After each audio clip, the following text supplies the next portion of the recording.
నిర్మల్ జిల్లా బాసరలో గోదావరి నది ఉధృతంగా ప్రవహిస్తోంది. బాసర పుష్కర ఘాట్ నుంచి అమ్మవారి ఆలయానికి వెళ్లే దారి జలమయమైంది. సరస్వతి ఆలయం సమీపంలోని రోడ్డుపైకి చేరిన వరద నీరు ఇంకా తగ్గలేదు. ఎస్బీఐ బ్యాంక్ వైశ్య సత్రం వరకు బ్యాక్ వాటర్ వచ్చింది. దీంతో స్థానికులు భయాందోళనలో ఉన్నారు.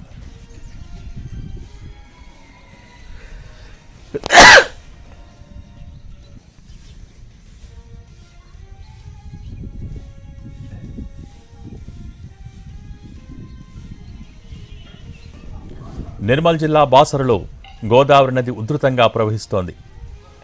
బాసర పుష్కర ఘాట్ నుంచి అమ్మవారి ఆలయానికి వెళ్లే దారి జలమయమైంది. సరస్వతి ఆలయం సమీపంలోని రోడ్డుపైకి చేరిన వరద నీరు ఇంకా తగ్గలేదు. ఎస్బీఐ బ్యాంక్ వైశ్య సత్రం వరకు బ్యాక్ వాటర్ వచ్చింది. దీంతో స్థానికులు భయాందోళనలో ఉన్నారు.